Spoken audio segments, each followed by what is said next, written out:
Hello, welcome to our Nursing 7000 course. It is entitled Introduction to the DNP. And what you'll find here on our home page is that there's a number of ways to enter the modules, syllabus, course schedule, and start here. If you click on the Start Here link, it takes you to some information about me. You'll see here we have the course syllabus, and the course schedule. And if you click on those, you can see that they will download. You can open them that way. We also have on this page the required texts, and there's quite a few of them as you see listed here. The Nance book we'll probably not use in a future course, but all the rest of these we will be using this semester in the 7000 class as well as the 7010 class. And so just know that even though this list seems kind of long, that these are resources that you'll use throughout the program. So the other thing is we just found out last week, actually Monday of this week, that there's going to be a 7th edition of the APA manual released later this semester. For right now, the 6th edition is what is required of you. Probably, even though information is here, and there is information about course resources. These are Canvas resources, some technical requirements, that sort of thing. I believe the best way to access and move through the course is from your home page. What you'll find is here an announcement anytime there's something that I feel like you need to know, or in response to student questions. So for example, one question that recently came up, and I'll address it in here, is for your structured video response, the SVR, are you required to use references? So what I would say is you don't have to necessarily document those references in the video, but it would be nice to refer to the information as you talk about the various aspects of that video that are required, and let your peers know where you're finding the information and what you think about it. So hopefully that question is answered before we ever start with some other things here. So on the home page here, you'll see this is the inbox. This is the way that we want you to communicate with me and your other faculty members in the courses that you're taught that are taught to you this semester. This is the best way for us to track and keep constant communication open with each of you. It is imperative that you do not email us using your personal emails as part of the Annie Taylor D School of Nursing requirements. It is required that all communication be through Canvas if it's related to a Canvas course, or in your Weber email, so your mail.weber.edu address. So let's look here quickly. I'm sure most of you know this, but anywhere there's a blue link, you can, or an arrow next to a blue link, you can click on that and download whatever that document is. And in the syllabus, what you'll find is that this is a 1 credit hour class, and so for each credit hour per week, you should be spending 3 or 4 hours working on the course at the graduate level. So just so you know that. So the course here is to explore the role of the DNP in evolving healthcare environments and the foundational competencies needed for the advanced nursing practice leadership role.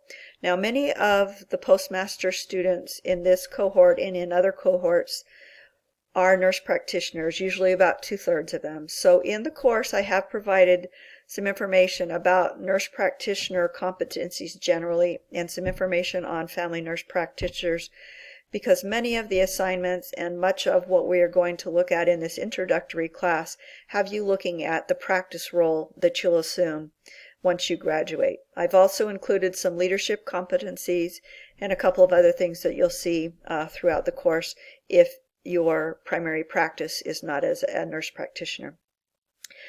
As you move on down through the syllabus, you'll see that we have course concepts, and we'll talk about some of the ways that we're going to teach you and evaluate you. But one thing that I'd like you to understand is right here, the A in the Annie Taylor D School of Nursing is 95 to 100%, and the A- is 94 to 90%. I'm sorry, 90% to 94%. You'll also see that we have some resources listed here. Just know that there is a repository and a portfolio required as part of your DNP education. Originally, we had planned to use Typhon, which would have cost you $90. As the course was published, we came up with a free mechanism of tracking, which I think will suit our needs. Dr. Gee and I have talked about that, and we'll give you some more information about that. So for now, you do not need to purchase Typhon. Again, you'll see the list of courses, textbooks for the course, and then course format, and then some information on the syllabus is kind of a contract between you and your faculty member. And then at the bottom of the syllabus, there is a list of your course assignments. You can right-click here, and it'll give you an option to print if you want to do that, or you can just look in the course and have your syllabus downloaded. So the modules page is probably the most useful page for you in the course.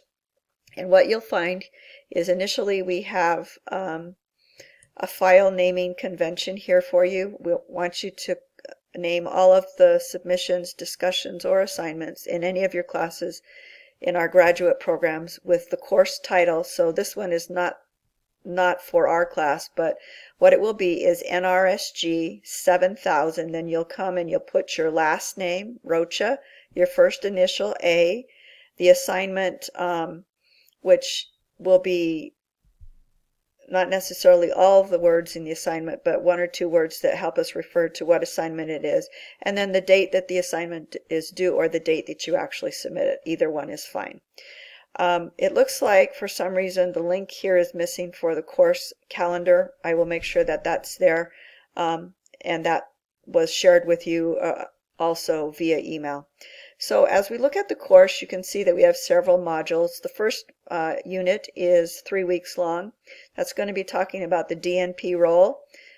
The DNP degree. The DNP is not a role, but rather a degree. And looking at it from a leadership role perspective, if you're a nurse practitioner, you can also consider that role. If you're a nurse informaticist, you can consider that role. If you're a nurse policy maker, a public health nurse, or some other entities that are clinical nurse specialists, then those will be the roles that you'll also consider in relation to your degree. What you'll find is periodically, every couple of weeks through the course, we have a Stay Connected Anything post.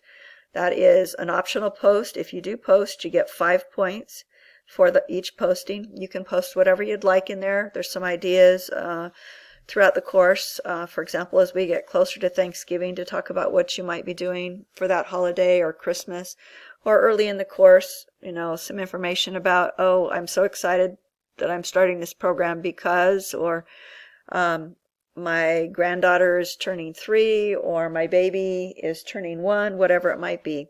So that's what that's all about. And in the first module, we have the structured video response and introduction. Again, mentioned that it's good for you to let your peers know, as this is a discussion, where you will be sharing your information from. The other thing is here, because this is an initial post, this is the date here that the initial post is due. But once everyone has posted, I will move the assignment. You have a week to respond, and I will go ahead and move that from what is noted here as September 9th to September 16th for the responses, and instead of it saying initial post here, it will say replies. The second assignment that you have, which is due at the end of week 3, is to talk a little bit about what you learn and what you know about the DNP program generally, more specifically here at Weber State, and what the DNP project expectations are. And there's some resources in the course for you in this Unit A module that will give you some information on that. Moving on, we'll also be talking during the class about role transition, professionalism, and nurses' ways of knowing. And as part of that, we'll talk about the transition theory. The next area that we'll look at is the history and the timeline of the DNP degree and the leadership roles and potentially the family nurse practitioner role and the competencies associated with that. And we'll also, again, see another one of these, getting connected. Anything posts, and you'll talk a little bit about what your DNP philosophy is. As you move into weeks 7 and 8, we'll talk about transforming practice, transforming you as an individual practitioner or nurse, whatever your role you're in, and the DNP essentials and FNP competencies and or leadership. And looks like I forgot to put leadership in there. I'll fix that for all of you. You'll see during the course there's some PDFs from some textbooks that you didn't purchase. Those are free online resources for you and will help augment some of the information in the class. Weeks 9 and 10, we'll look at DNP leadership role models, and you'll actually talk to some people about their career trajectory and sort of what they know about the DNP degree and about nursing leadership generally. And if you're a nurse practitioner, you're welcome to talk to a nurse practitioner. If you're a nurse executive, you're welcome to talk to a nurse executive. If you're a nurse informaticist, likewise, you can talk to somebody in that role, or public health, nursing, or CNS. Whatever your specialty is, you certainly can choose an individual with those credentials and training as you have. The last part of the course will be talking about the future of nursing, and we'll be talking about advocacy, ethics, and the DNP essentials and your role-specific competencies, and kind of bringing that all together for you by the end of the semester. So let's quickly go ahead and look at the Unit A overview. What you'll see is this does look to be a little bit long. We have unit outcomes, concepts. I did mention already, but there are links to FNP and NP resources because 2/3 of the students in most cohorts of each DNP program have that kind of a mix. So as you remember, you were informed that the Zaccanini book got a new edition coming out at the end of September. Until then, I have provided you with PDFs of the chapters that you may or may not need to read before then, and will direct you once that book is available. You can go ahead and purchase it. Medscape is a free journal that has a lot of scholarly articles. They come from a variety of sources, and so it's a good place for you to look for information in addition to using the Stewart Library online. We also request that all people in our graduate programs, all students, have access to Grammarly. It's a good resource for you to be writing, and you will be writing quite a bit, as you know, at the graduate and doctorate level. So here are a lot of links. Anything that's blue, there's information for you to read. There are potentially more links here than you really have to read, but there's information for you now and into the future. So just go ahead and look at those links. The other thing that I want you to understand is that there's week 1 preparation, and then we move on down, and there's student preparation week 2, and week 3 a little farther down right here. So just remember that this is not something you have to do in a couple of days. You have plenty of time to work on that. And the first assignment is not due until the end of week 2, so there should be time for that. So let's look at a couple of things just related to our program. First of all, here is your program of study. It is 5 semesters. This semester you take the 7000 class right here, which is a course that I'm teaching.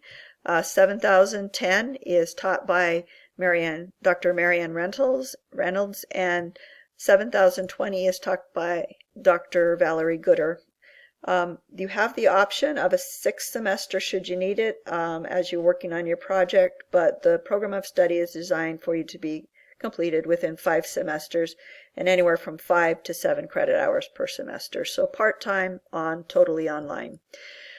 One of the other things that is the impetus for graduate level expansion and the Doctor of Nursing practice is the Institute of Medicine's Future of Nursing Leading Change report. And what I'd like you to do is take a look at that, but mostly what we want you to understand is that the reason for the doctorate degree is for nurses to be able to transform their own profession and the healthcare. And here are the 4 things that nurses can do.